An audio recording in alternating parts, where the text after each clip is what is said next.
Hello, everyone, and welcome to this episode of Inlay Terms. I'm your host, Payman Ascari, and today we have with us Buck. How are you doing? I'm great, Payman. Thanks for having me. No, anytime. Thank you for coming on. We're going to have a jam-packed show episode today. To get things started, you're like a monetary expert enthusiast. Can you tell us? To me, that's the most boring subject in humanity. But tell us how you landed in there. Sure. I wouldn't describe myself as an expert, but definitely an enthusiast. I've been curious about monetary policy, fiat currency, central banking coordination since really it showed up on my horizons in sort of 2008. The global financial crisis, the Occupy movement. I think that was, at least for millennials, a bit of a wake-up call to appreciate that there were larger things happening in the world, greater than our so-called democracy.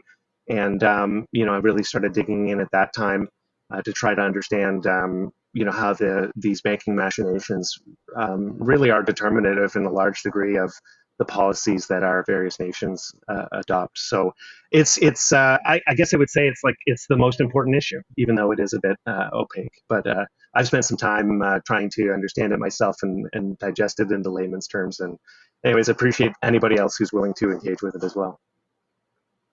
So, Buck, I came across you in one of the Twitter Spaces, X Spaces, and then from there, I checked out your articles. You've written some fantastic articles. They're very long, but they're very, very detailed.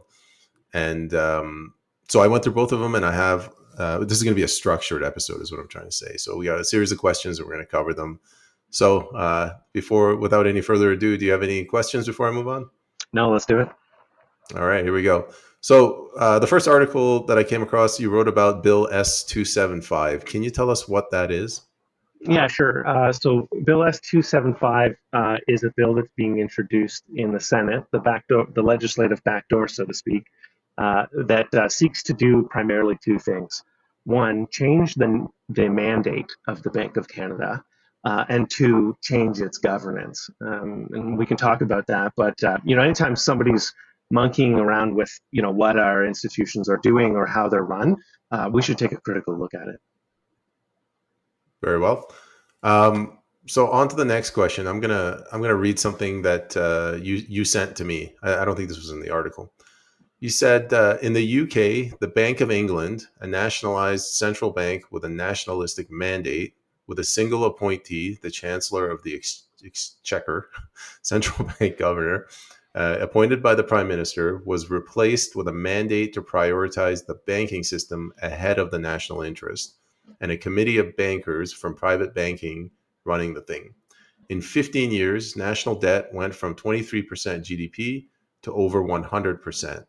And when the Prime Minister, Liz Truss, disagreed with the central bank, she got fired, and not the Chancellor.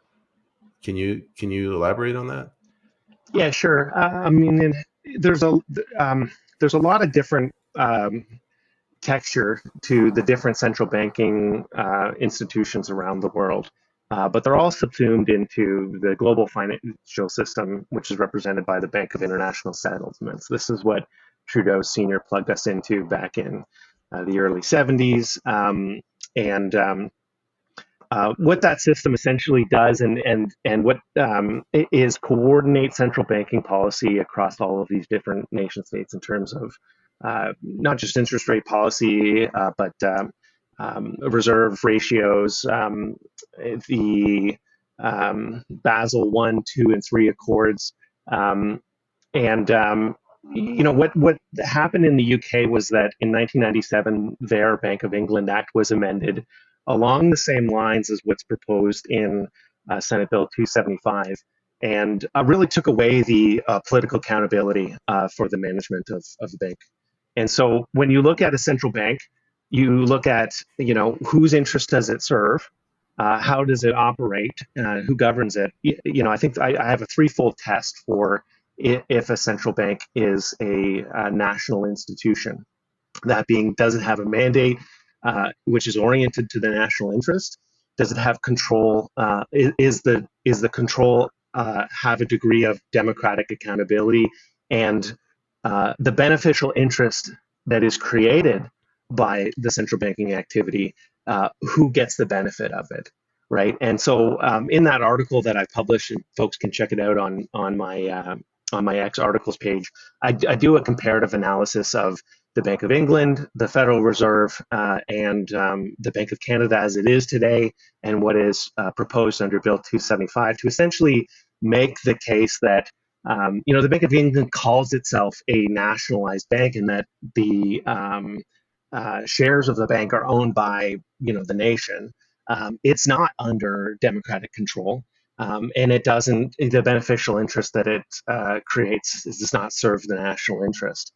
And so, I'm drawing an analogy and saying, you know, um, we have a nationalized central bank here in Canada, right? If the central bank issues a bond and there's an interest associated with it, and it holds on to that bond rather than selling it off to a private bank, well, that interest will accrue to the central bank, right? It has the ability. The Bank of Canada has the ability to create money through the issuance of debt, and retain the interest that is accrued. Now, we don't do that. In fact, there was a case in 2017, the Commission on Monetary and Economic Reform, COMER, which essentially argued that the Bank of Canada has not been in compliance with the Bank of Canada Act since Trudeau Sr. signed us up to the Bank of International Settlements. In other words, the way that we raised finance to repay our World War II debt, to build the Trans Canada Highway. That's the way that we should be operating our central bank, and not as essentially we have a national bank, central bank, but we have privatized the beneficial interest of that central bank, and soon we're going to be turning over its control as well. So back to your question about the Bank of Canada or the Bank of England. There's a crisis that happened recently where Liz Truss, the UK's shortest serving prime minister, had a disagreement with the Chancellor of the Exchequer. And for those who know the story, Liz Truss was the one who got fired, not the supposed, political appointee, which really lays bare that the Bank of England is not under political control, democratic control. It is run by City of London, and that's where we're going as a nation as well. We're one of the few truly national central banks, according to my three-step test: the mandate, the control, and the beneficial interest. But we're about to lose that. And anyways, we can talk more about it, but that's why I bring up the analogy here, because the UK is essentially a canary in the coal mine. It's this is what happens when you give up control. I'll give you a quote. One of our great statesmen, our 10th Prime Minister, William Lyon Mackenzie King, when he nationalized the Bank of Canada back in 1934, it took till 1938 till it was fully nationalized. But he essentially caused a constitutional crisis, and he was ultimately successful in his effort to nationalize it. And he had this great quote. I'll read it briefly. Once a nation parts with the control of its currency and credit, it matters not who makes the nation's laws. Usury, interest, once in control, will wreck any nation. Until control of the issue of currency and credit is restored to the government and recognized as its most sacred responsibility, all talk of sovereignty of parliament and of democracy is idle and futile. And so, like, this is the same thing that was echoed by Thomas Jefferson, when he said, the American people, if they ever allow private banks to control the issue of currency, they'll wake up in a nation that their grandfathers conquered, but they no longer own. And, anyways, that's sort of, there's a very strong anti-Fed movement in the United States. The Fed is very much a privately controlled,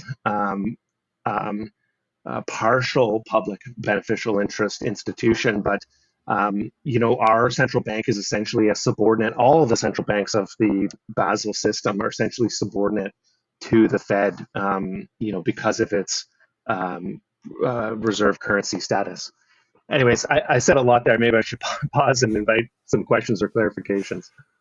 Yeah, I think we're going to have to break a lot of that down. So, your three-step test, I think the first one you said was a mandate. Hmm. So the mandate, again, I'm not as well versed as you in this stuff, so I'm going to simplify it. It's basically whether it's in the interests of the citizenry or whether it's in the profitable interests of the bank.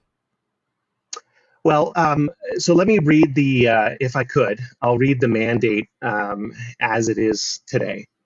Okay, so the preamble in the Bank of Canada Act reads, where it is desirable to establish a central bank in Canada to regulate credit and currency in the best interests of the economic life of the nation, to control and protect the external value of the monetary unit, like protect the value of the Canadian dollar, and to mitigate by its influence against fluctuations in the price levels, um, as so far as may be possible within the scope of monetary action, right? So it's a little bit wordy. It's like the way things people wrote before, but it's essentially saying, you know, the job of the central bank is to stabilize prices, protect the value of a currency, and uh, promote the economic and financial welfare of Canada. Like it is a unambiguously, if a bit wordy, nationalistic mandate. Now they want to change that to, and I'll read it the new language, which is very short. The mandate of the Bank of Canada is to ensure the financial stability of Canada and Canadian financial institutions. That's part one.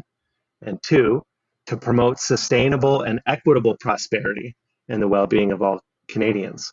Okay, and so that may to an untrained ear, and if you look at the Hansard debates that are going on in the Senate right now, this is being characterized as a similar to the dual mandate in the United States, but in fact, I would contend that it's very different, right? The imperative to stabilize the Canadian financial institutions when we are wrapped up in this global banking system is to prioritize the stability of the global banking system and all of the systemic risk that we are exposed to by being part of it over the welfare of the nation, right? And this is what happened to the UK. So 1997 they change it, they make this financial stability thing the primary um, uh, the part one of the two-part mandate. And 2008 comes along, right? And England goes, the UK goes from 23% national debt to GDP to over 100% debt to GDP, in less than 15 years, right? And this is something that you're seeing all over the world, that every time we have a financial crisis, the policy response from, the elites at the Bank of International Settlements in Geneva is to just print more money, right? And every time the bailout gets bigger, the money supply continues to grow well faster than the productivity of the economies that underlie it. And so thus the value of the currency continues to decline. And we live in a pure fiat based economy now that we've been off a gold standard since 1971. We still used to have some types of controls on the creation of credit, like a reserve requirement for banks to hold 5% of their deposits. That's gone now. Since 2020 we're in the age of reserveless banking, and so really what that means is that the central bank uh, is in control of all of the credit and currency, right? There is no sort of um, market dynamic to check that anymore. We've taken out the guardrails, and really, I think the Build Back Better modern monetary theory enacted during the pandemic, so that globally coordinated printing of money done by all Western nations in unison, has left all of these nations with realistically, without a continued inflationary pressure, unsustainable levels of debt. And it's not just the nations; it's also private corporations and households as well, right? The global banking interests have sought to extend as much credit and leverage as possible because this is how they make money. But in doing so, they are creating systemic risk. to manage the systemic risk, they have this global coordination. That global coordination breaks price discovery in the market, and there is no corrections. And so, we are now approaching 350% debt to GDP, all forms of debt, personal, public, and private. Whereas if you go back before, when we were on the gold standard, we had maybe 100% debt to GDP, all forms. And so, you can just, if you have a basic understanding of credit and debt serviceability, there's just an upper limit to the sustainability of this level of debt. Fluctuations associated with the interest payable on that now have this really nonlinear impact, right? You go from a 1% interest rate environment to a 5% interest rate environment. That's the equivalent of increasing your debt service by 5x, 500%. Well, when you are this leveraged, a very small fluctuation can be very profound. And so I think my concern, and many other folks as well, look at this system and go, it either results in a repricing of assets that is very destructive, deflationary, which I don't think, that's the sort of the Great Depression, financial crisis. I don't think that's the scenario we're looking at, because we live in a pure fiat system, and we have all these monetary tools like quantitative easing to engage in Keynesian or MMT economic management of the economy. Probably what's more likely is that we continue to experience above target inflation as a way to delever all of this unsustainable debt. And so I think we were in an age of financial repression, right, where the rate of interest is less than the true rate of inflation. But we're also in an age of fiscal dominance, where the central banks they're not even in charge of the monetary policy, because the political leaders are overspending, and rather than letting the nations go bankrupt, those that maintain their own currency choose to engage in creation of more debt and financing these governments. And so it's got a quality to it that I feel is a bit end of the line, right? It's like, squeeze this thing as much as we can. The money printer's going crazy. I think the United States is adding $1 trillion to its debt every 100 days. That's the pace that it's on. Canada Can I is jump in? yeah. That's a lot of information for the viewers. Sorry. It's okay. It's okay.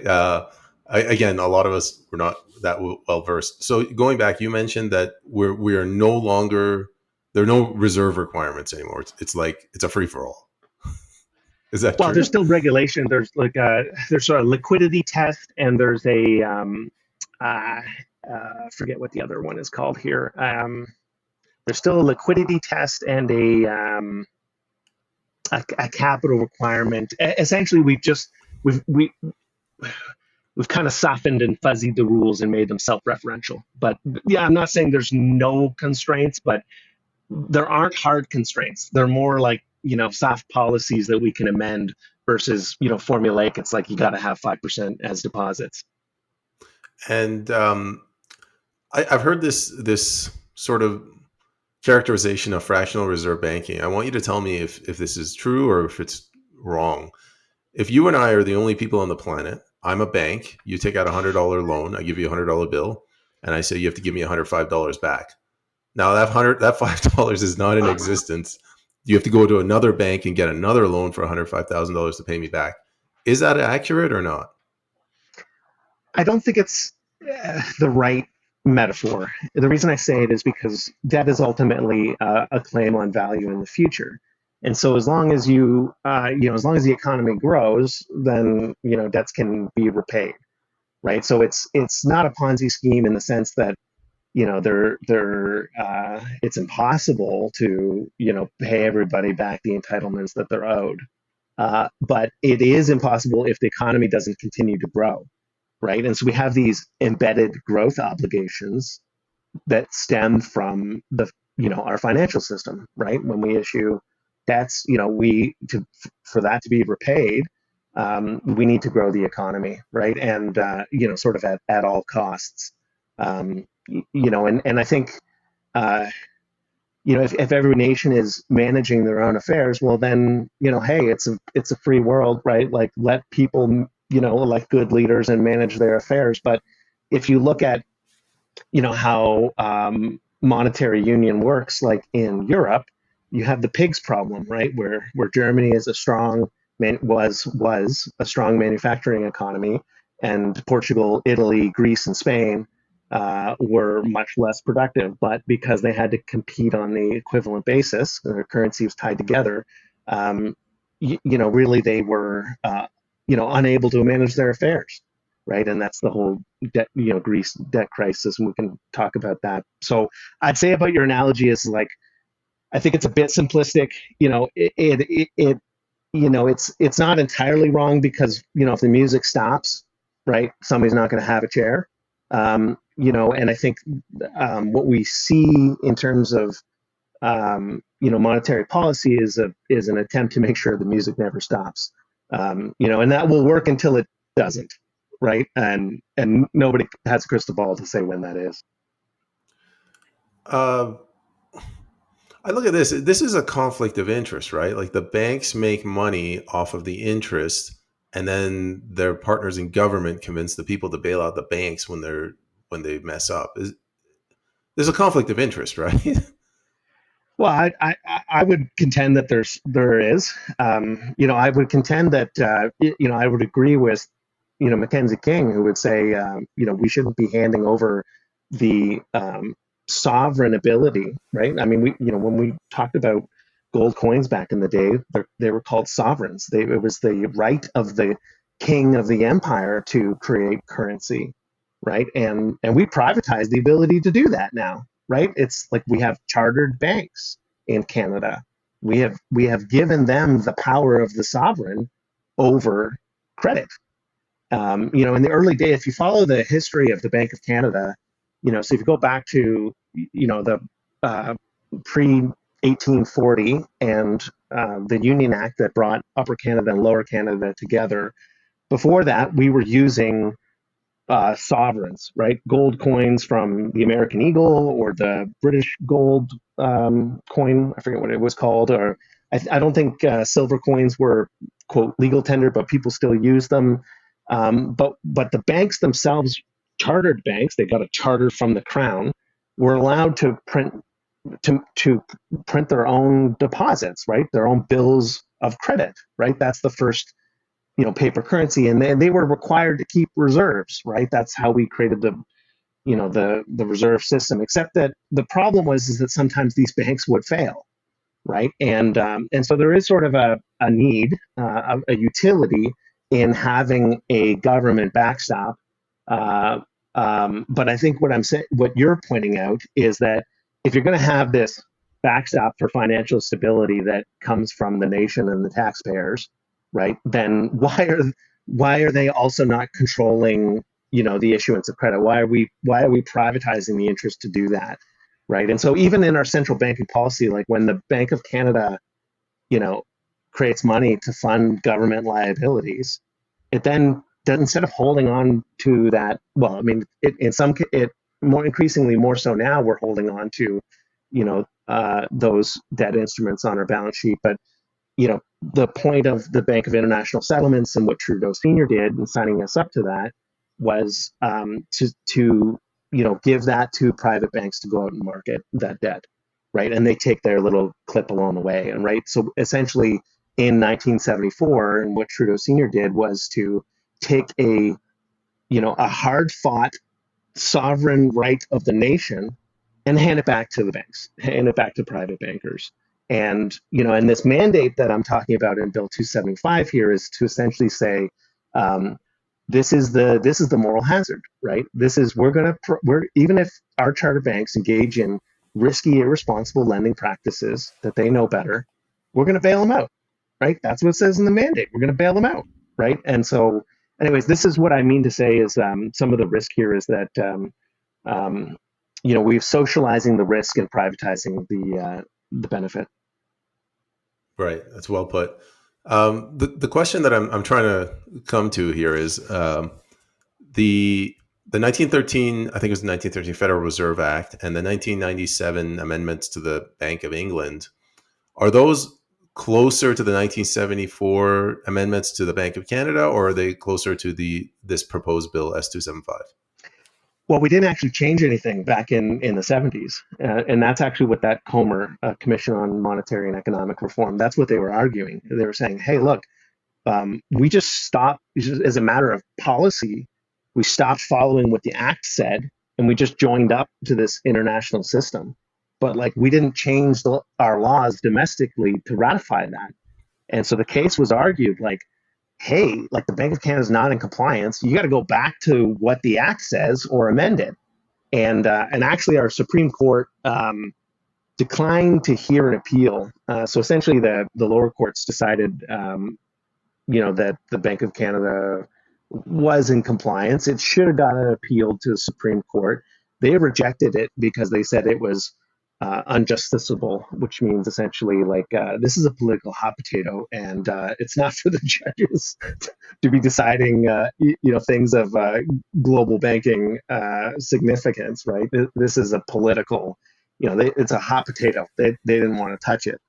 So essentially, I think I would agree with that view is that we have been out of compliance. We gave up the sovereignty without actually ratifying it by law. In other words, no politician did the hard work to go and get a political consensus to amend it back in the 70s. And what I'm articulating is that that's what they're doing now with Bill S275. But they're not going out and convincing the nation that, this is in our best interest, and our Bank of Canada Act is broken and we need to fix it, right? This is coming in the back door. And, they're particularly keeping a low profile on it. Nobody in social media is talking about it. It's in second reading already. There's been Diane Bellamir's introductory comments on it, and Yan Pao Wu's support of it to advance it through second reading. I contacted my MP. He won't touch it with a 10-foot pole. The media won't talk about it. And so really, that's what alerts me that something is going on here, is that what is, in my estimation, a monumental change to a foundational institution is being done with no public debate. I don't intend to undermine your caution here, but it seems like they're trying to make lawful what they're already doing unlawfully. Is that Yes. accurate? Yes. Yeah. So like Rocco Galati was the lawyer who argued this case. And he even admits in an interview that somebody did on him. He's like, you know what? Like, I was a little bit sloppy with my arguments. I'm paraphrasing. I probably should have cleaned it up and, made this easier for the courts to adjudicate. um, and they rejected it. It's almost like, well, boy, that was close. We almost we almost got this to the Supreme Court and had this landmark decision. We better quickly change the act so that those arguments are moot, and we'll never see this challenged again. But yeah, you've hit the nail on the head. They're already doing it, and this is the way that they are trying to legislatively legitimize it. Oh man, every day is another problem in Canada. Oh, I got a dozen more. I keep my eyeballs on too. It's nonstop. You've been talking about Bill 63, right? You thought that was like a bill coming with horns and a tail, which I would definitely endorse, right? But that is the bill that's capturing our attention, right? Versus something like this that nobody's talking about. Yeah, the reason that this caught me by surprise is when you talk about banking in Canada and where it went wrong, everybody points to 1974. This is just sort of the codification of what Yes. happened in 1974. Yes. Well, and so I would say this: it's like we've had essentially 40 years to see what this system, as a trial balloon without actually changing our laws. We've seen what this has done, right? And, if you look at what the national debt has done since the 70s, right? When you look at the amount of leverage in the economy since the 70s, you look at, the productivity per capita. since the 70s. Whatever economic measures you want to look at, this has not been a good era for Canada. I mean, if you look at GDP in total, and you look at the aggregate wealth of the nation, well, sure, that's grown, but in terms of sort of the resiliency of the people, if you break things down on a median basis, or you look at things on a per capita basis, we're not making progress. And in particular in the last few years since 2020, things are looking pretty dire. And so there's an opportunity here for Canada to essentially step outside of um, what I would contend is a banking system that's going to continue to accelerate into a brick wall. You already see, the BRICS nations, the five R's, the real, the ruble, the renminbi, um, the rand, and South Africa. I'm missing one.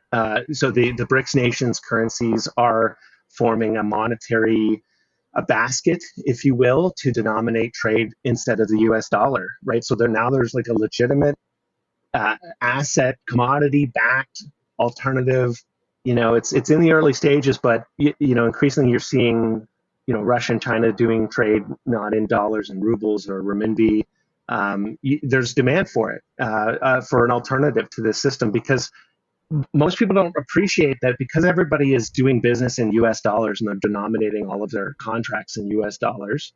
Um, that means that the Fed can export the inflationary pressure of its money printing. So, like, yes, they're devaluing the dollar, but who holds dollars? Well, 50% is owned domestically, and the other 50% is the rest of the world, right? We have to buy dollars to do settlements for international trade. Well, when we sign those contracts and then the U.S. adds another $1 trillion to the debt and inflates the money supply, well, that's now costing us that futures contract when we sell those soybeans. We're getting less value for it, right? And Canada could step outside and essentially be an oasis, a sound money. I don't know. I mean, what I'm advocating here for is not one particular monetary policy prescription. What I am advocating for is to retain our sovereignty and our independence, right? Like, let's not, go down with the ship, right? If we see an iceberg ahead, let's not, you know, jettison the lifeboat right before we hit the iceberg, which I think is what this bill is doing. And I'll note that, not only did this happen in 1997 to the UK with the effect that we've seen for them, but there's a very similar bill happening in Australia. The Treasury Laws Amendment, the Reserve Banking Reforms of 2023, a bill introduced at the exact same time as Bill 275 in Australia. And so I think what they're trying to do is essentially sew up all the holes in the Western-led international banking system, so that it's that's the way to try to preserve it. Because if people start stepping outside of it, well, then confidence is lost, and that decline will accelerate. Anyways, yeah, sorry, I'm rambling a bit. No, that's fine. You're making my job hard because you're answering questions that I was going to ask, but it's good. Um, Let me see if I can remember what I was going to ask. We have 1971 in the U.S. They ripped up Bretton Woods. 1974, Pierre Elliott Trudeau prostitutes our central bank. That's my words. 1997, the UK amends the Bank of England whatever charter, and then currently Australia is trying to do the same thing. Why is like this doesn't seem like a concerted effort? It's like it's all over the place. Well, it's a consistent effort over many generations of political leadership of all parties with the same outcome in mind, right? This global monetary hegemony, right? And so, I mean, I'm sure you're sympathetic to the view that we live in a post-national state, and that we retain the trappings of the nation state, but it serves the interests of things beyond the nation, right? And so I would say that if you take this long view, it's almost like they forgot about us. I think Trudeau, maybe the original Trudeau, didn't have the political capital. I mean, he had enough, you know, things on his plate that maybe this was a bridge too far. And recall too that back then it wasn't that far. It was only 40 years since we nationalized the bank, right? So it's a little bit fresher in people's mind of the hard fought victory that was nationalizing the central bank and taking it out of the hands of private bankers. Whereas I think today people are so divorced from that's 100 years ago almost. It's a little bit easier now to pass this through, and so I don't think the pace of change is equal in all places at all times, but the trajectory is very much aligned across all these Western nations. Um, what we're talking about here, it's a state. It's what some people call a sovereign state bank, state sovereign bank. Yeah. So that's what we had before 1974. Yes. I've been I've been kind of thinking about this myself. Like, what's wrong with money printing? And I find like there's absolutely nothing wrong. So if you started your own bank, the bucks, like instead of buck dollars or whatever, and Bucks. you're bucks. You're not trading in Canadian dollars. You're trading in bucks, and you peg $1 to $1 Canadian, and you start printing like mad, and the value drops. And if people are stupid enough to buy your post-it note bucks, well, whatever, that's their problem. It's like crypto. But what really bothers me, or I think where the key issue is, when the country, by the force of law, passes legislation that says you must accept this as legal tender, like that, then I'm not phrasing it really well, but I feel like that's the problem. It's not that the banks are printing money; it's that they're printing money, and the government is saying, "Yep, you have to accept this as legal tender." Hmm. Okay. Well, I mean, like one of the things that I would be advocating for as a resistance to, the train accelerating into the, off the broken bridge into the crevasse is the embracing not just sovereign money, which I think has a role, but also private money, right? And things like Bitcoin would be considered private money. Not all private money is created equal, right? The banknotes that the charter banks issued before there was a national currency, that's private money. But there were problems with that, right? When the banks fudged their reserves or didn't manage their risk, they would go under, and so anybody holding onto those notes lost the value associated with them. Whereas I think there are forms of private money, as Bitcoin shows us, that are more resilient to that. When we're talking about money, it's important to consider the attributes that make money. It has to be, there's, I think, 6 characteristics. It's got to be divisible, right? You got to be able to break it down into units that are appropriate for your transaction. It needs to be portable, right, so that you can bring it with you wherever. It has to have like a high universal acceptance. And, you don't want to have something that's only good in one store, like Canadian Tire money or something, because that's a form of private money. Actually, I think it's before crypto, um, Canadian Tire money was probably the largest form of private money in Canada, which is a great one. And there's other examples of private money in the history of Canada, like in Newfoundland back in the late 1800s, 1880s, when the Reed family, was building the railway, and there were some, they were trying to force Newfoundland into Confederation. The bank starved them out. They just cut off all the money. And so, like, Reed actually resorted to doing his own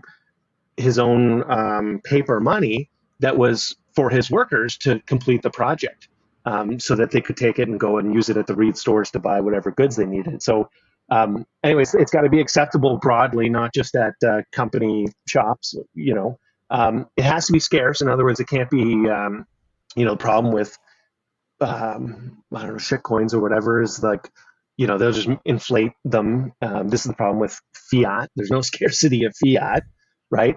It has to be durable, right? You don't want to, decide that eggs are going to be your, unit of exchange because they're going to spoil and crack and whatnot.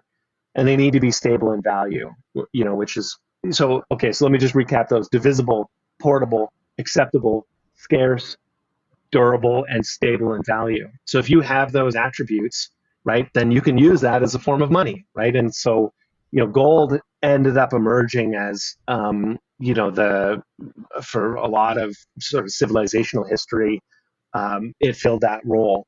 It's not terribly portable, though, right? I think I looked at estimates that somewhere around, for international trade settlement, gold was problematic because it would cost you about 2% of the transaction cost to move that gold from, source to, from vendor to acquirer, and whether it's the transportation, the security, as well as the verification.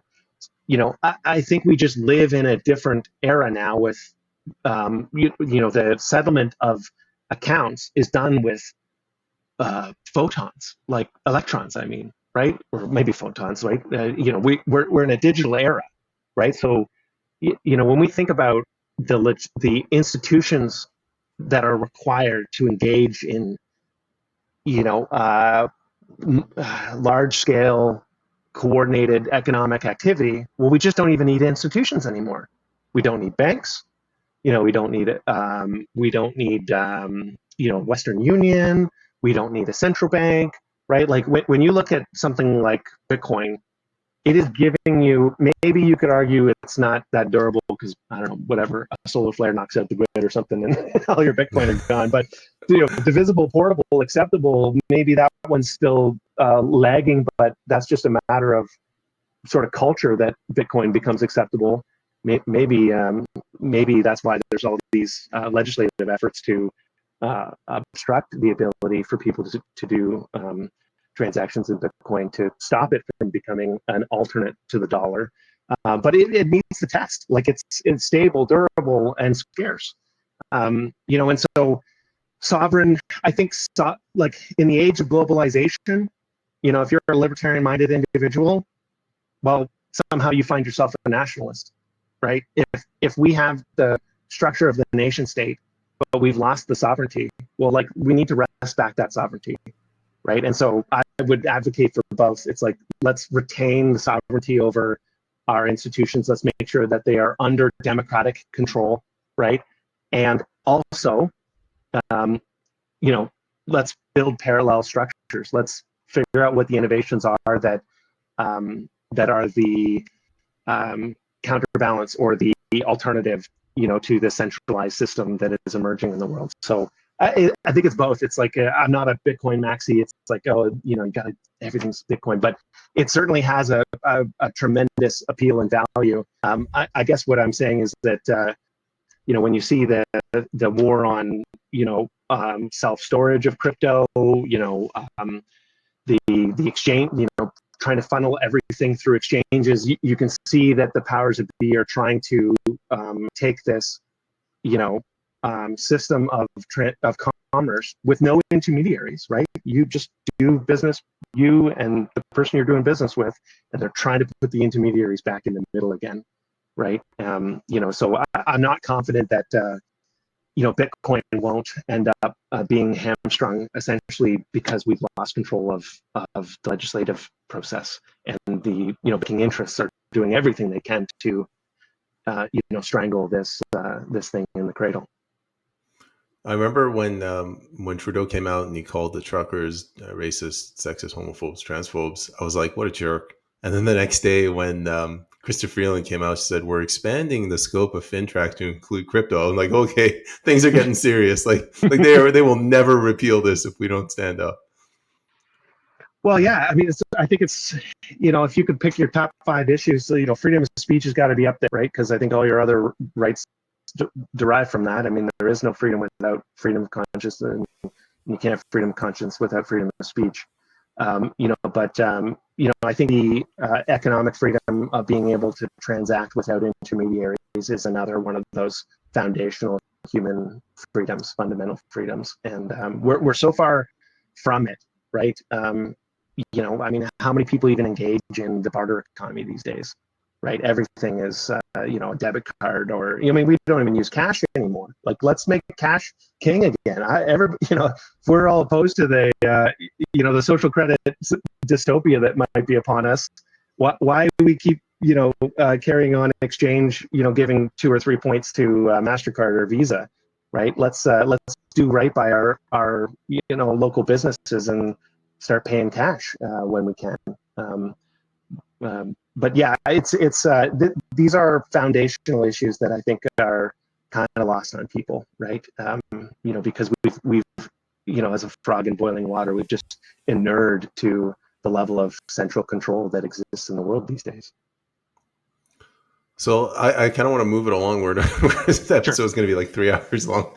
I wanted to ask you about Liz Truss. So, and if you could explain for the audience what happened, I'm just going to read something that you wrote. Liz Truss's mini budget proposed a cap on household heating costs at a maximum of £2,500 per year. The Bank of England began buying out bonds, so that's money creation. The pound fell to $1 US, aggravating the cost of the living crisis for the import-dependent nation. 2 weeks later, the Nord Stream pipeline was blown up. The UK became dependent on liquefied natural gas from the US, which was more expensive. Home heating costs exploded. Uh, so can you tell us how can you characterize that as a Bank of England basically sacking Liz Truss, a democratically elected PM or appointed? Well, they engaged. So in response to her budget put a cap on gas. Russia invaded Ukraine, right? There was a sort of all the sanctions on Russian gas materialized, and so the cost of living in the UK absolutely exploded. And she's a politician.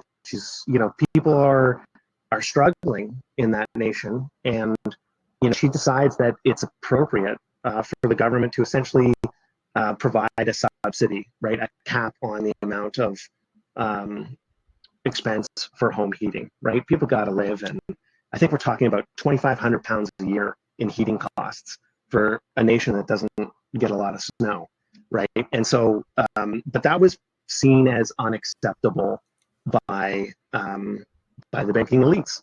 And so, City of London, who appoints the Chancellor of the Exchequer, used the power of the Bank of England to essentially devalue them, right, by issuing these bonds. And so they kind of attacked her policy. They made her pay an immediate political price. She's trying to make things more affordable, and the bank engaged in making things more expensive, right? And so what I would articulate that is a policy battle between the politicians and the central bankers, and the central bankers won, right? They undermined her political legitimacy, and to the point where she recognized that she did not have control, and she made so many enemies that her only option was to step down. I'll read you the quote that she gave, when she stepped down, which I think was pretty instructive. Let's see here. Here it is. She says, what I found out when I got to number 10, that's like our 24 Sussex, 10 Downing Street, was that I was not holding the levers of power. The levers were being held by the Bank of England and the City of London controlled Office of Budget Responsibility. That's like this central committee that they're trying to create here in Canada. And it was not by the Prime Minister or the Chancellor, the head of the Treasury. What I'm saying is that the Bank of England governor cannot be sacked, and the Prime Minister can be sacked, then the Bank of England governor is going to have more power than the Prime Minister. And that's a problem in a so-called democracy, right? I mean, it's about as direct as you're going to get from a politician to say that, the people who we elect to represent us and who ostensibly have control of these institutions can't actually decide the policies in the interest of the people. If a policy that is popular and promulgated through our legislative process can just be overruled by unelected, unaccountable banking interests, right? Then we don't live in a democracy.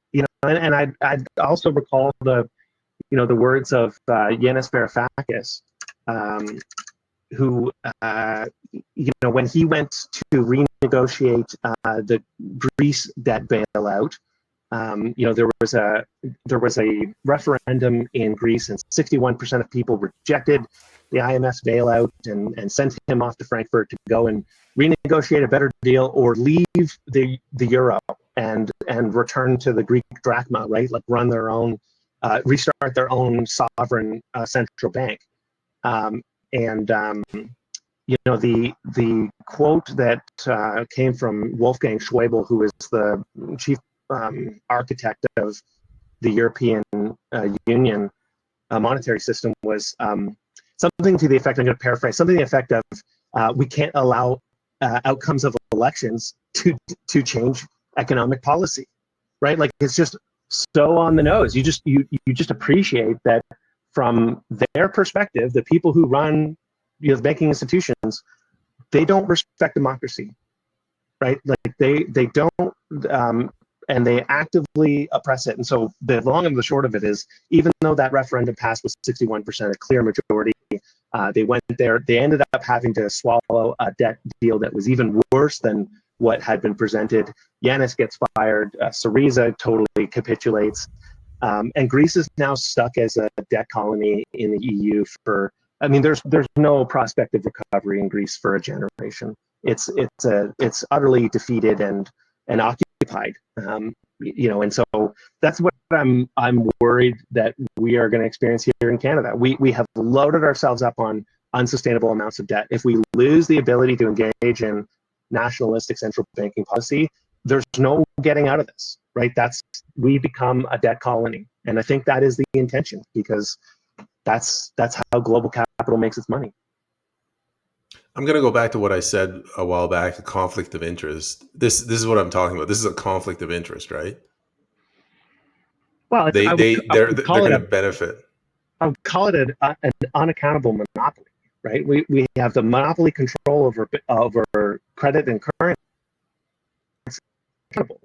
Who's it accountable to? Right? No democratic control. When people say, like, there's a lot of proponents of the U.S. Federal Reserve System that say, we got to treat it as inviolable and sacred, that the central bank has, quote, political independence.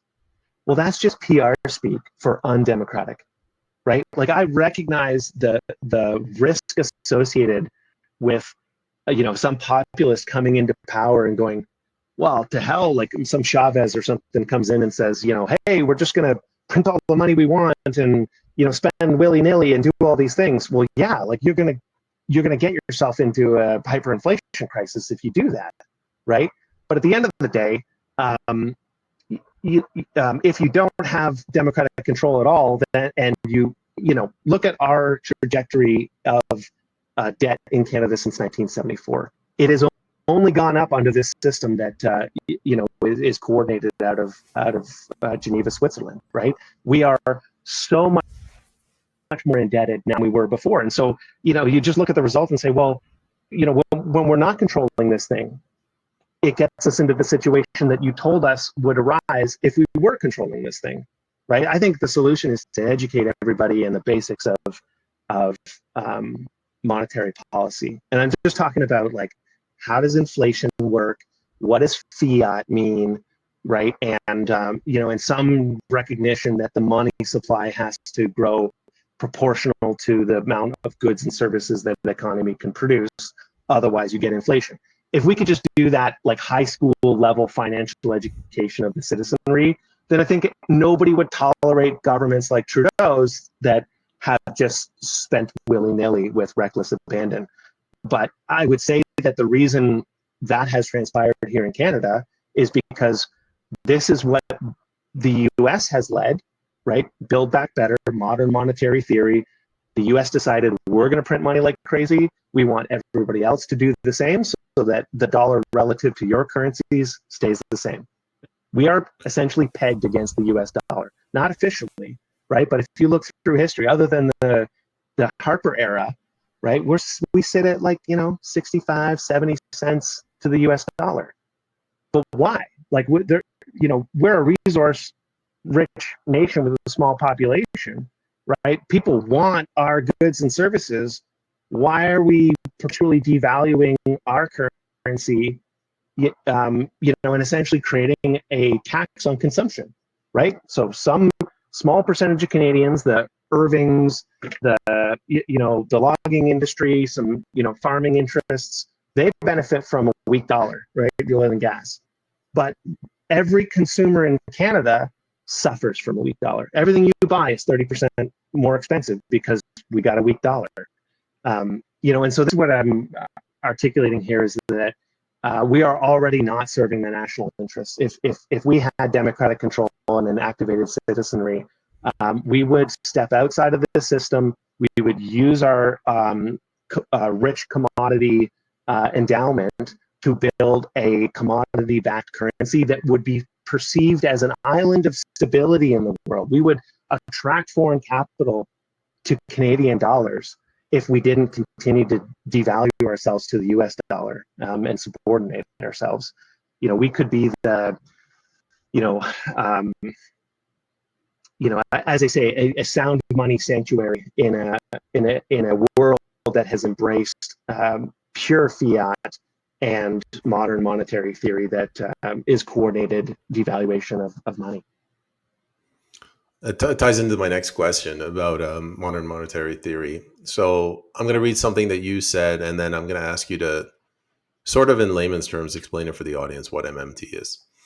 The global finance experts have advanced the use of modern monetary theory, a theory that at base says debts never need to be repaid. As the ideological bona fides for this run up in the government debts during the global financial crash of 2008 and COVID-19 of 2020. By making credit cheap for governments through globally coordinated open market operations, it made credit cheap for companies and individuals as well. So, sorry, what's the question? You just want me to talk about MMT a bit? Well, comment on that, but at first, I think explain what MMT is for people who have never heard of it. Okay. Well, the old conception of the colloquial conception of debts is that you borrow some money, there's interest associated with it, you put it to productive use, you return a profit, and you use that profit to pay back the loan. Canada as a nation did that in World War II, right? We took on a lot of national debt, and through shrewd fiscal policy, we didn't overspend after the war, and we paid down that debt, right? And and so that is one sort of older approach to running the national account. I would say since the 1970s, right, and the BIS system, they've sort of explicitly rejected that notion. In fact, because sovereign debt has become a source of profit and revenue for private banking interests, they just want more and more sovereign debt, right? And so how do you convince people, politicians, academics, to engage in what was previously characterized as irresponsible fiscal policy?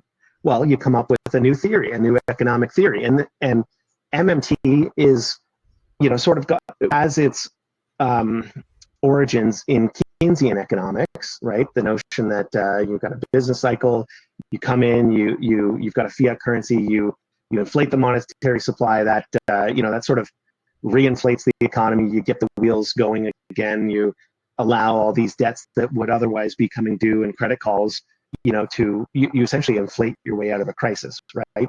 And that's Keynesian economics, and MMT is just sort of the extension of that philosophy, wherein people would argue that as long as you are expanding the productive, so if you engage in deficit spending, and in doing so you create productivity, then it's not inflationary, right? You increase the amount of money, but you also increase the amount of goods. You keep those things balanced, price levels are stable. And maybe you could argue that the United States did engage in productive modern monetary theory during the COVID. Maybe you could argue that. I'm not sure everybody would, but they did the quote unquote Inflation Reduction Act, which obviously created a bunch of inflation in the short run. The CHIPS Act, which huge amount of money to onshore high-tech semiconductor manufacturing in America. America made investments in its industrial base using the COVID crisis as a pretext. And they did this by spending insane amounts of money. Everybody else went along with it because if they didn't, then the U.S. dollar would tank, and it was kind of like, hey guys, like if we all do this together, none of us will pay the political price. But the other nations like Canada engaged in really unproductive spending, right? We just sort of backstopped. We were doing the paying businesses to keep workers on who were not producing anything. And I think the notion was that, well, at least those businesses will already have the relationships with the workers. So when we reopen the economy, we'll be right back to full productivity. I don't think that has happened. I think it's actually softened productivity by perpetuating business models that were uncompetitive and unproductive. We did not make large-scale infrastructure investments that would return long-term productivity increases. Essentially, we just engaged in socialism, right? We didn't invest in the future. We just paid everybody's jobs. Like in Canada, 20% of people work directly for one level of government or another. But I don't have a hard statistics, so don't quote me on this, but probably another 30% of Canadians are getting remuneration from the government in one form or another, whether it's CPP or disability or frankly, what's even larger is just straight up wage subsidy, right? There's an incredible amount of wage subsidy coming from the government in the form of, new Canadian, like we'll pay 50% of wages for new Canadians, right? Which is totally undercutting your value of your labor in the marketplace. There's tons of quote unquote, tax credits and grants and investments in innovation and green in Canada. And like most of that is just pork barreling and insider corruption, win projects that, are touted and then they've fallen apart in 5 years or, there's just I would call it a misallocation of capital. We didn't get the increase in productivity from all of this spending. And so what we're left with is a way worse financial situation. And we haven't, to your analogy about taking on the loan. Well, we took on the loan and we went to the bar and we drunk it away, right? We didn't invest it. And so there is no ability to pay it back, right? And so, I think truthfully, we either have austerity and, this is sort of the Greek model. We have austerity and low productivity and no growth, or we have a central banking policy that engages in a sustained high inflationary rate over the long term to try to delever. I think either of those are pretty unfortunate circumstances that we find ourselves in and could have been avoided. But this is what we get when you put a non-finance person as your finance minister and give her a blank check. But anyway, so I'm not sure. I can't remember the original question now. Sorry, babe. No, that was an excellent question. I asked about MMT, and you answered it brilliantly. Okay. So thank you. One thing before we move on from the monetary portion, I've had people tell me that Canada. So 1974 is kind of like a pivotal year in Canada. But they've said what happened after that is the politicians stopped being accountable to the people because they didn't have to go to the people and convince them to increase their taxes to finance things. They could just print their way out and do whatever they want. How much of that do you agree with? Yeah, I do agree with it. I think the central bank coordination of currencies and credit has actually removed the market signal, right? If you were running your own currency and you're independent, and you start engaging in irresponsible fiscal action, you're going to see that show up in the market right away, right? Your dollar's going to take a hit. Your board costs are going to go up. I think by the goal of this global coordination over monetary policy is to provide stability and harmonization across all of these jurisdictions, right? Because then you can construct these more and more esoteric, derivatives, and bets that are only possible when there's a high degree of stability, right? But and so we've lost price discovery in the market. We've lost markets, right? And same goes with political markets. Like our politicians, Trudeau can destroy the budget, and we're at 5% interest rate, right? We're not at 18%, right? We're not having a currency collapse because we are essentially grouped in with the rest of the nations, right? And so no one nation ends up sort of bearing the brunt of their actions. Everything is delayed out into the future. So I guess what I'm trying to articulate here is that there's a political market signal that is lost by joining up to global monetary system that means our politicians are no longer accountable for their actions. If we were running our central bank independently of the world, we would be getting that market feedback. If we were acting inappropriately, we would see it in our interest rates and our currency immediately, and that would self-correct. It would hold the politicians accountable. And we've lost that. So I guess all towards this notion that we're part of a managed economy, a globally managed economy. All right. On that note, we're departing from monetary policy and we're moving on to Bill 63. The questions are going to get shorter now. So Okay, all right. you defined Bill 63, for people that don't know, that's the Online Harms Act. You defined it as an omnibus bill. Why did you characterize it that way? And why do you think that omnibus bills are designed to undermine democracy? Sorry about the technical difficulties, guys. I'll ask the question again, Buck. You've described Bill 63, that's the Online Harms Act, as an omnibus bill. Can you speak to that, please?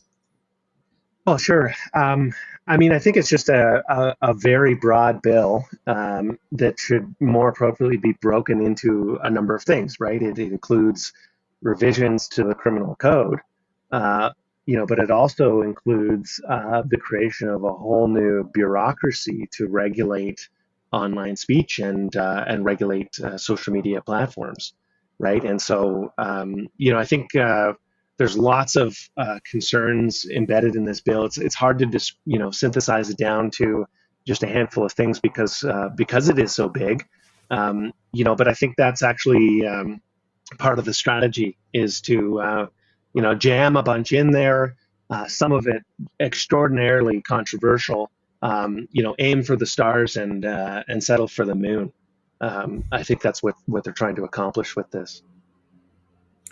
You know what really bothers you? You use the word bureaucracy. I'm not disagreeing with you. It's a massive bureaucratic expansion, but they're creating a new court system. Do you agree with that or not? Like they literally use the word court. They have a commission. It's like it's like a tribunal. Well, I think what it's doing is it's actually moving hate speech out of the domain of strictly criminal law with a beyond a reasonable doubt standard of evidence for conviction, and they're moving it into the human rights tribunals, which are not, don't afford the same procedural protections that criminal courts do. Right? You have no ability to face your accuser. The mandates of the tribunals are different, the way they operate, the rules of evidence. At the end of the day, if you could be handing out $10,000 fines to people, it's a very effective way not to invoke a bunch of potential constitutional arguments for why it's illegal, right? If you're going to take away my liberty, you have to pass a pretty high threshold, to have a law that's going to impede on my speech. But if you move that down to, administrative fine, it sort of undermines potential charter challenge because it's taken away the Section 7, right to liberty as an argument to challenge it. So yeah, I would agree with you that it is creating a vast bureaucracy. But I guess what I'm saying is it's extending it's adapting, which in a very shrewd, nefarious way, to take what should be easy to challenge, lots of procedural protections, and stick it down into the various provincial human rights tribunals. So it's a soft totalitarianism, right? It's We're not going to put you in the gulag, but it's a kind of cancel culture by the state is what I would contend. There's the YouTube title for the video: "Cancel Culture by the State." Before moving on, one question I'm going to ask you, somewhat related to censorship in Bill 63. This is from one of your articles. What do you think is the significance of the Twitter files and Missouri v. Biden? Oh, I mean, I think for anybody who's been kind of paying attention, it wasn't really news. I mean, if you were on Twitter or anywhere, YouTube during COVID, you knew the level of censorship. It was obvious to anybody who was paying attention. Lots of truth tellers stating facts being removed, and but it is valuable in a sense, in the way that Julian Assange's revelations, like collateral murder. We all knew that the American war in Iraq was a terrible imposition of violence on civilians, but it wasn't until you saw the receipts that it really landed home for people. I think it's the same thing with Missouri versus Biden or the Twitter files. So having Matt Taibbi sort of go through in Michael Schellenberg or Barry Weiss, go through and here's the screenshots of Jay Bhattacharya's account 1 week after he signs up for Twitter to start talking about the Great Barrington Declaration. He's shadow banned, right? The emails from the White House, from the Trump campaign, from DHS, from other three-letter agencies. We just came to appreciate how wholesale the censorship of speech online was. And it's clear now with all of the legislative attempts to censor speech. There's the EU has passed one, and that was used to literally shut down a convention of conservatives in the Netherlands. I don't know if you recall that, about a month and a half ago, beginning of April there.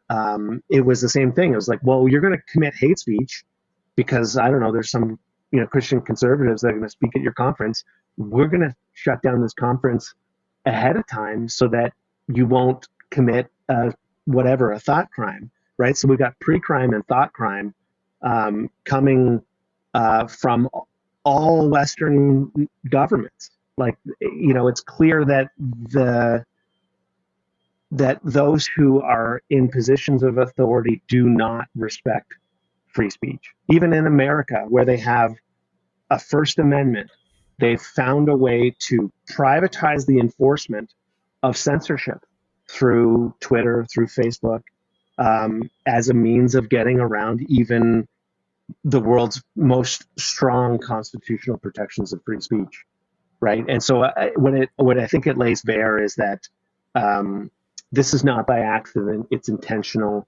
They do not respect the Constitution. They do not respect the rights of individuals, and it's clear that there's a global effort, to restrict free thinking. And so as much as Bill 63, I think, is um, an intentional distraction, right? There's a bunch of stuff in there that's never going to make its way through. As I say, it's another one of those aim for the stars and end up on the moon.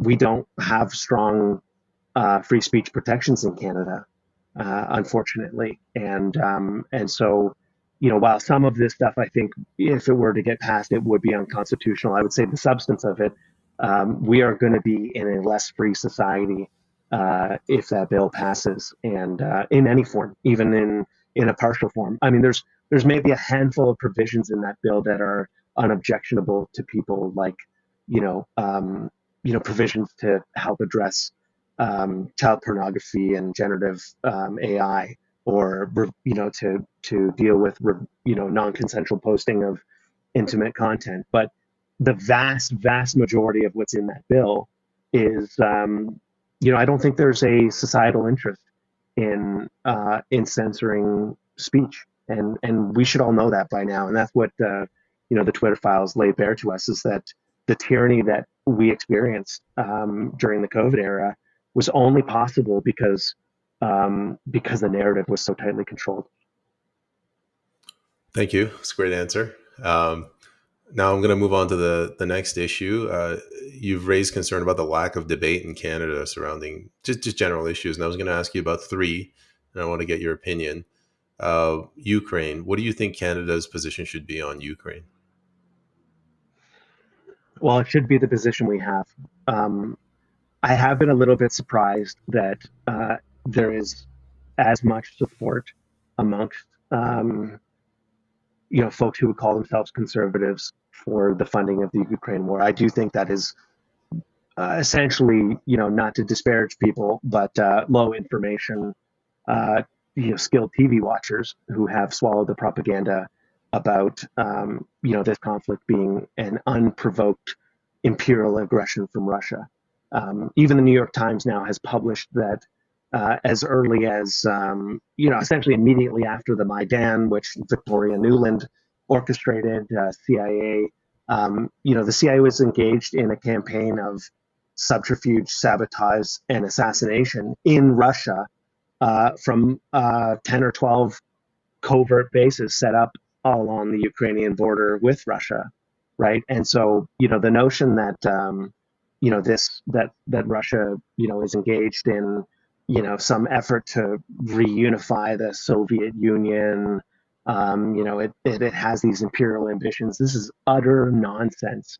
But the number of people who buy into that narrative is unfortunately shockingly high. So my position would be that Canada should not essentially serve as a vassal to the American imperial order, right? We should not be we should not be engaged in funding, arming, and sending our soldiers as mercenaries to a foreign conflict, particularly when we have so much going on here at home that needs our attention. So I wouldn't say I'm absolute non-interventionist, but I would say that if there was a compelling conflict where Canadians needed to rally and support, like there was, sort of in the crusade to fight Nazism, we'll have no shortage of volunteers and public support for it.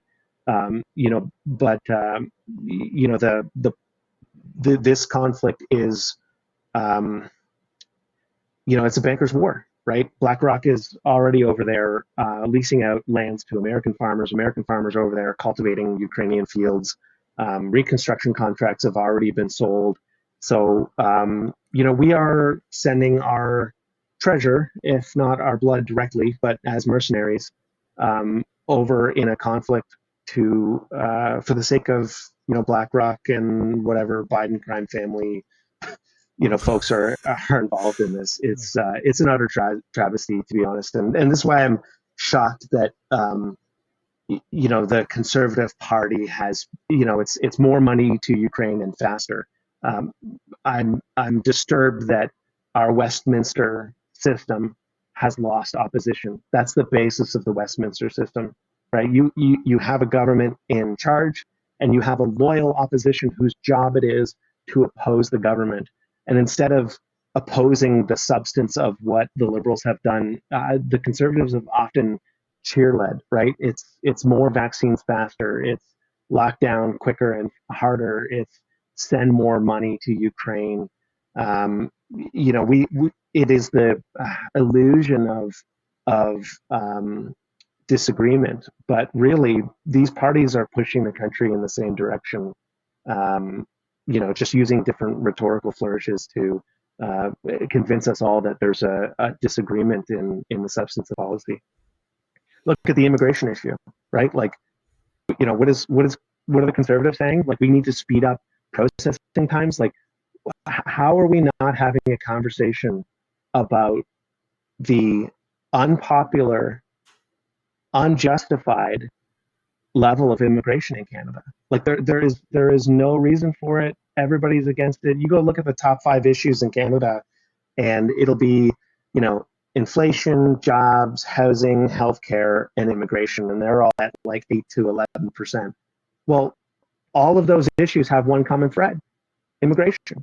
Right? You add 2 million people, you don't build more houses, housing goes up, rents go up. You don't add more hospitals, doctors, and nurses, your wait times go up, right? You can't find good, well-paying jobs that match the cost of living. Add a bunch of temporary foreign workers getting their wages subsidized by 50% by the taxpayer, and good luck going to find a job, right? As a Canadian, why would they hire you when they can pay half as much for a non-Canadian? I don't understand how the Conservative Party in Canada can say that they are representing Canadian interests if they're not courageous enough to talk about the immigration issue. The cowardice um, is stunning. And anyways, I'm sure you have something to say on that issue, Payman. Well, yeah, actually, that was going to be my next question. You're clairvoyant. So my question was, when is immigration needed, and at what point does it become destructive? Well, look. I mean, Canada is a nation of immigrants. It has been the political consensus in Canada that a slow and predictable and steady level of immigration is beneficial to the nation. We are a huge country with a lot of resources, and not a lot of people, particularly relative to any other nations. I think we're amongst the lowest, people per square kilometer anywhere in the world. And so it's not that we can't accommodate more people, and that we would benefit as a nation from growing our economy through responsible immigration. And that has been the consensus of liberal and conservative governments going back many, many years. But something happened, in the Trump era when, Trump started talking about, well, we're shutting down the border and don't come here. This is not the country for you. And then Trudeau the very next day goes and speaks to the world and says, forget America, come to Canada, we'll welcome you. And then, creates a bunch of programs that by right allow people to, the chain migration. I think one of the most nefarious things that I would like folks to be aware of is that when Tiff Macklin spoke to CEOs in Canada in August of 2021, he said, folks, inflation is going to be transient. It's supply side associated with disruptions from COVID. Don't raise wages. Don't bake that into your collective bargaining agreements. He lied. He lied because he knew that he doubled the monetary supply, and that was what was going to drive inflation. And he conspired with the prime minister for the sake of business interests. So instead of businesses having to raise wages, we undercut the market value of labor in the marketplace by bringing temporary foreign workers and a flood of other people to the country. And so I guess what I'm saying is that um, I'm not opposed to immigration, but it has to be responsible. And if we are going to maintain stability and cohesion in society, we should have an immigration policy that is moderate, that doesn't double or triple in 12 months' time, that is matched with the needs of business and appropriate for the level of services, education, healthcare, housing that we have. Um, and that's not what this government has done. And so I think our policy, which is baked into our constitution, multiculturalism is our immigration policy. It's that you are a Indo-Canadian or you are a African Canadian. You come to Canada, you retain your original, ethnic or cultural identity, and you tack Canadian on to that.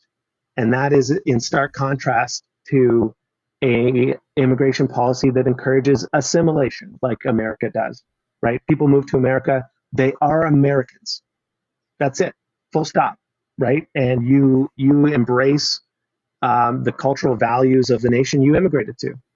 And I think that is a much more responsible approach to immigration that doesn't result in essentially the ghettoification of cities and suburbs, right? Which I think is directly attributable to a lot of the sort of gang violence that emerged in Toronto, from the 90s onwards, was because it was like, we're going to create, all of these communities. We're going to keep them all together. We're not going to ask them to integrate. We're not going to distribute them through the country. We're essentially going to displace, one group from this community with another group. And, I don't think that is I don't think that becomes a recipe for harmony in society. This notion that you bring all of your um, cultural traditions and, baggage, ethnic baggage to Canada. I mean, you see it with the Khalistani movement in Canada, right? Like, we have people in the streets with swords, stabbing flags and threatening fellow Canadians, and our police tolerate that. And there, if we're going to bring people from conflict nations over, we have to appreciate that um, they are going to bring um, certain grievances with them. And um, if we don't encourage them to let go of those things, and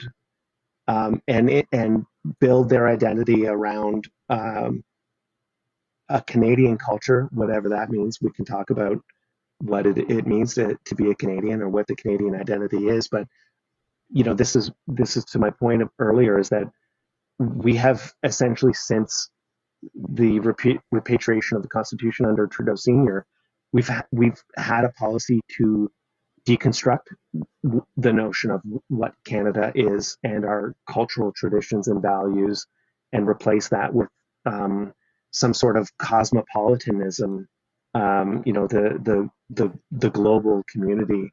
But I think that philosophy has shown its fruits are sour, and we should be having the conversation about what Canadian cultural identity we are trying to encourage, and make sure that our immigration policy is is encouraging people to assimilate into that. Hey, your responses are fantastic. On this issue of a lack of debate, I'm just going to ask you one more question, then we'll move on. International, transnational, supranational organizations. When I wrote this question, this was before the International Criminal Court filed arrest warrants for Netanyahu. What's your opinion on the ICC, the UN, the EU, and NATO? Well, I mean, I don't know. That's a tough one. There's so much to say about all these different institutions. On the ICC itself, um, this isn't going to get me a lot of friends. But anybody who would contend that the intentional policy of denying people food and water is somehow connected to defending a nation from terrorism is tragically misrepresenting what's going on, right? And Michael Chong, I think, just published a statement yesterday from the Conservative Party, essentially justifying what Israel is doing on the basis of, we're defending the nation. Well, I think we're well past any ambiguity about what is going on over there. The number of children who have died alone should make clear that um, there's a lack of proportionality in the actions of the Israeli government. And I'm not a big fan of the UN doctrine of right to protect, which actually I think has now been rebranded as the responsibility to protect. This is what the Clintons kind of pushed to justify the Yugoslavia intervention, was used in the run up to Libya and Syria. I mean, to me, it's a doctrine that has been abused to justify, you know, regime change war. Um, and I'm skeptical of transnational institutions because I see how that hegemony has been used to erode democratic rights and freedoms for people around the world. But I will say I think it is helpful that the um, the world is trying to um, articulate some counterbalance to the Israeli position, because for far too long, every Western nation has condoned illegal, even illegal by Israeli court standards, illegal actions of the Israeli government. So, anyways, I know that's not going to get me a lot of fans, but I think that what it represents is a sea change in the global order. That um, America is pulling away from trying to be the policeman and pulling away from trying to have a unipolar world. And I think it is a recognition that we are in a multipolar world. And anyways, NATO. Maybe ask me another question about some of those other institutions. Maybe we can take them one at a time. Okay, sure. The next one, let's go with NATO for now. Well, I mean, I certainly feel that NATO has outlived its purpose, right? I think NATO probably could have been wound down in the 90s. Um, NATO has continued to expand and expand its membership as well as its mandate. I think Libya is an example of not a Article 5 intervention, but really when you look at the players involved, it's like, that was a NATO war and waged for what I would articulate as unjustifiable, um, unlawful in international law reasons. Um, Not to say that countries shouldn't be able to engage in, their own sovereign, foreign policy and engage in defensive alliances. Um, but um, I think NATO has essentially morphed into America's uh, boots on the ground, right? In a way that the Vietnam War, even the Iraq War, was a high political price for America to engage in overseas operations. I think the real push here to stand NATO up on its own feet, to remilitarize Germany and Japan, to get all the member nations to spend their 2%. This is America trying to step back from their direct influence in foreign, in the shape of foreign conflicts, and really try to spread that accountability out over all of the Western nations. If you've been paying attention to Bill Blair over the last few weeks, he's been doing a speaking tour in support of the defense renewal initiative that he's been articulating, and he's describing the new defense policy as a new industrial policy, a new foreign policy, and ultimately a new national policy. Now, on one hand, this may be, a dog and pony show leading up to the inevitable, armistice negotiations here in Ukraine and Russia, right? The Ukraine is an utterly failed project. They're losing this war. There's no backstop here unless NATO puts boots on the ground. There's no Ukrainians left. We've fought this war to the last Ukrainian standing, and the line is collapsing. And it won't be long before they're beat back to the Dnieper, and Russia will be dictating the terms uh, of whatever peace is created. And so it may be, in one sense, the actions of Macron and Bill Blair, and these nations, committing to a bunch of defense procurement contracts is a is to strengthen what is a very weak negotiating position of the West in determining the outcome in Ukraine. But on the grand scheme of things, I think it is consistent with America's view that they no longer want to spend the blood and treasure to maintain the world order. And they're saying to the West, if you guys want this to continue, you're going to have to pay for it yourselves. And we're going into a Trump presidency here, and I think we're going to hear a lot more of that. So um, I'm inclined not for Canada to wed itself in its industrial policy and foreign policy to the military industrial complex in the United States.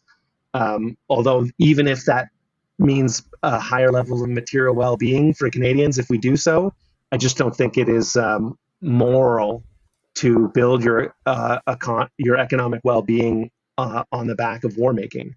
And so I'll be following very closely, what they're proposing. But you can see Bill Blair is essentially trying to invite the defense contractors to pony up, make infrastructure investments in Canada because we are indicating that we are committing to long-term stable procurement, with the likes of General Dynamics and Boeing and whatnot.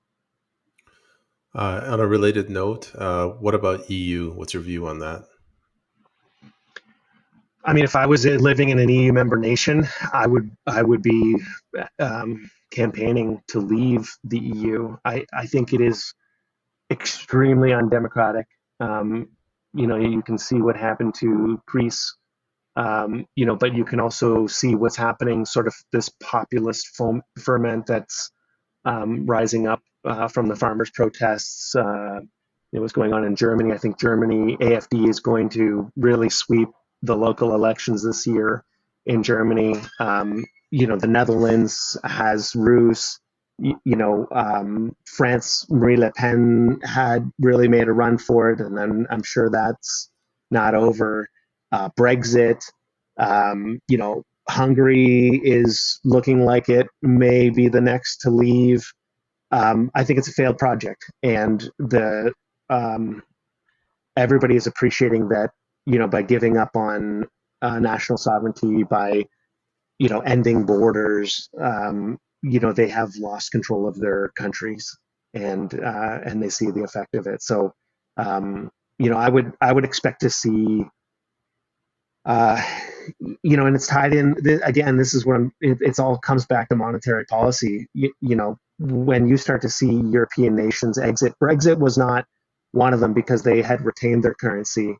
But if you start to see EU member nations that are part of the euro exiting, I think that's your warning sign that de-dollarization is happening really quickly. That we are end game.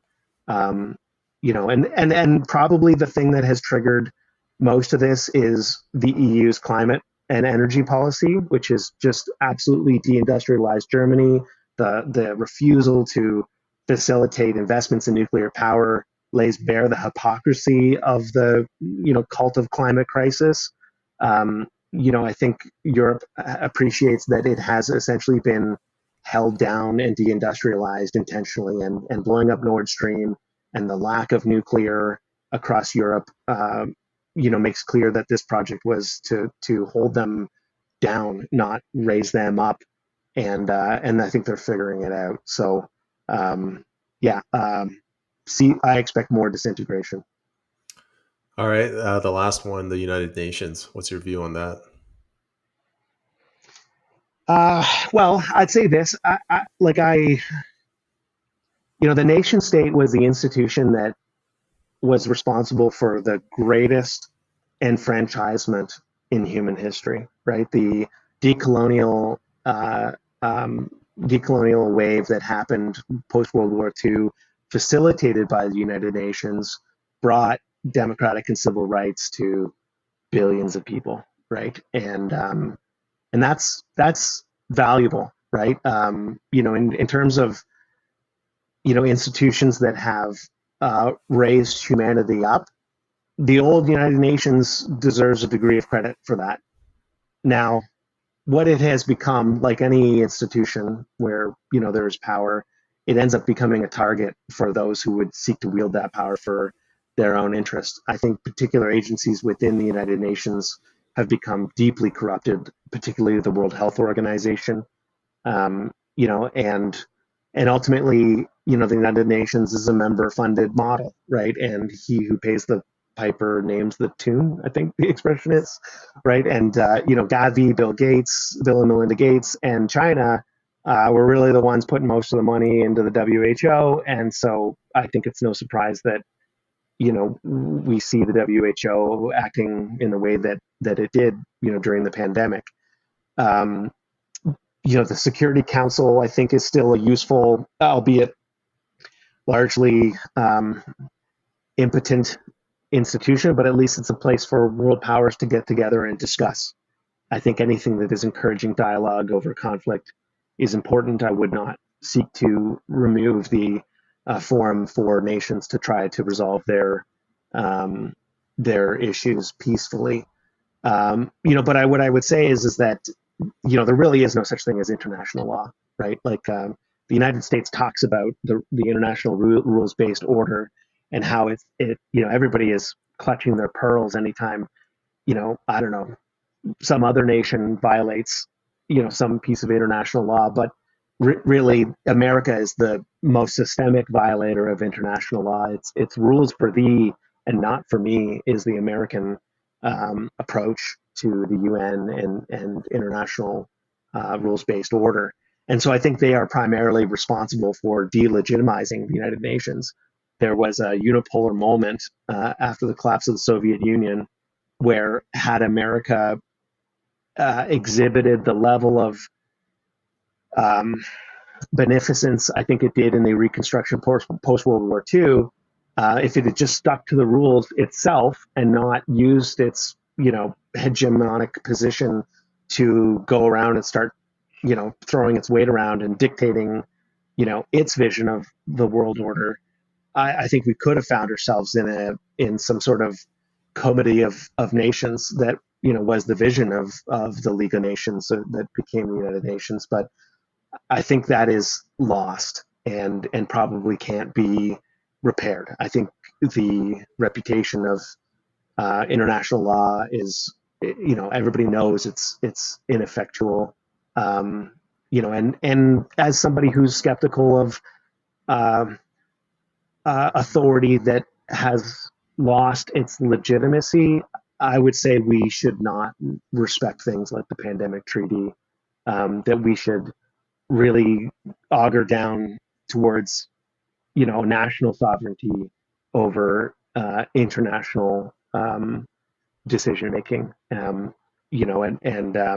My general orientation is to push authority and decision making down to the lowest levels as is appropriate.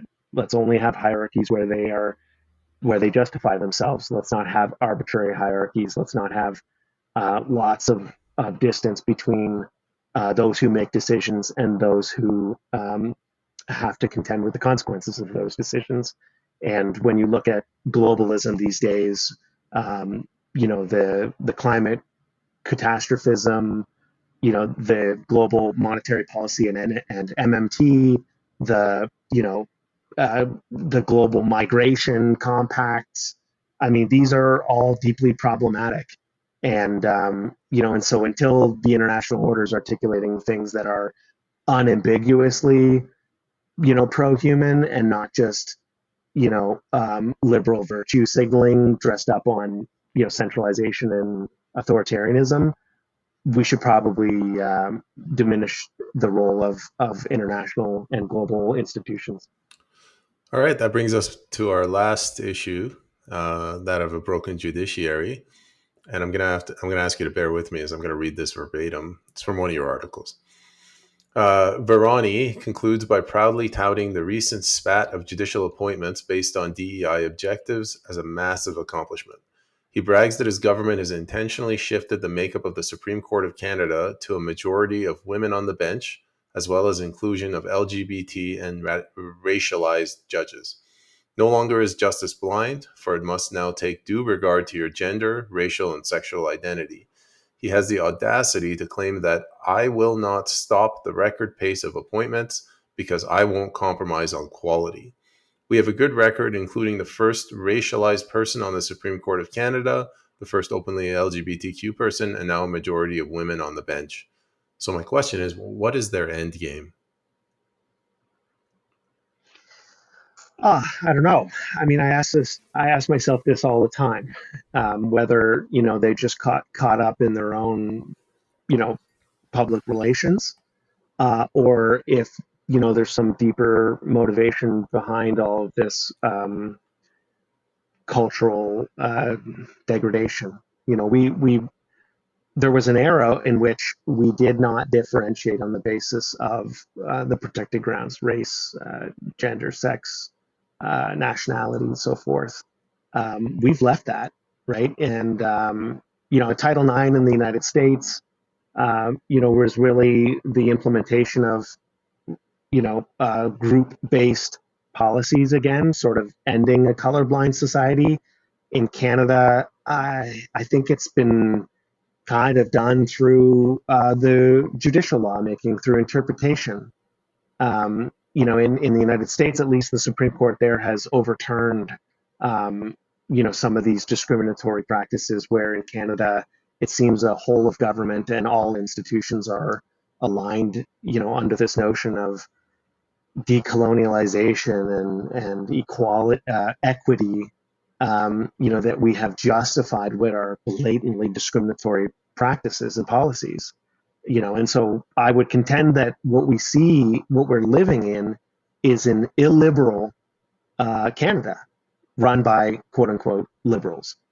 And so I don't know.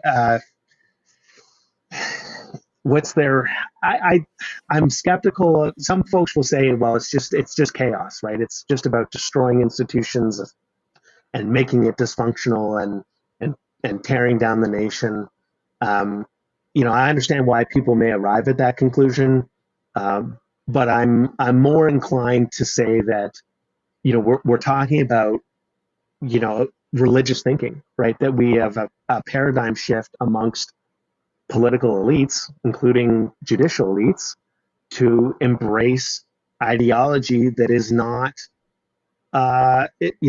consistent with, the Enlightenment that we, once embraced, right? And, so I would say it's like, I don't think these folks are think that they are doing the harm that they're doing. I think they're sort of blind to the damage they're causing by, creating an ideological pretext to reintroduce discriminatory policies, from government. So I don't know. I mean, I could be wrong. Like, there's, other people will just say, well, look, you know, if you don't address, certain forms of asymmetry amongst power and influence, well, you're going to have, certain biases built into that. Well, that might be true too, but I guess what I'm saying is it, if the ends justify the means, you may have the thing that you were seeking to protect, which is, um, this equal treatment before the law, which is a fundamental value I think we all Canadians agree to. If you ask them in isolation, somehow we've replaced that notion with, this progressivism that is illiberal in its ideology, and is just driving, conflict between groups, and creating social, chaos, frankly, because it's pitting one group against another. And at the end of the day, when we're talking about, uh, institutions that should be run in meritocratic ways, um, I think that's why, Justice Minister's comments trigger me as much as they do, because, the Supreme Court of Canada is not functioning well at the moment. And maybe it's just a correlation, but maybe it's the fact that we're not appointing the best judges. That's why they're only hearing half the cases that they were, before, Trudeau came to office, and issuing fewer written decisions than they were before. I would contend that, um, the the Supreme Court of Canada is lower functioning as a result of the sort of affirmative action policies the Liberals have pursued. Well, Buck, we're at the end of the episode, and I was wondering if you had any words of optimism or any advice for Canadians on how to get through these times. Awesome. I appreciate that we can end on that. I would say this: as bleak as everything looks, things are changing, and don't get trapped in just doing past results are going to indicate future performance. There is a global shift in public opinion and awareness happening. Uh, Political factions are realigning, and the global order is changing. And I would encourage everybody to focus less on the trajectory that we're on and more about, what is the inflection point? Where is, what are the attractors that are going to dictate the future? Because it's not going to just, you can't draw a straight line from the trajectory we're on to where we're going. I think major change is happening around the world, and that we should start paying attention, to those global events, because I think that actually opens up opportunities for Canadian sovereignty again. As the global order um, sort of devolves and realigns, those are opportunities for um, us to reassert our national sovereignty. And so I think folks should get geared up and start participating in shaping what Canada becomes. And Buck, where can the audience go to read your articles or learn more about you?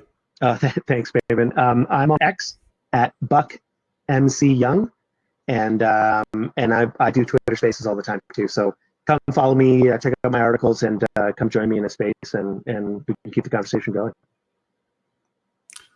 Buck, I'd like to thank you for your time. You've been more than generous and you've shared a wealth of information. So thank you very much. Take care, Payman.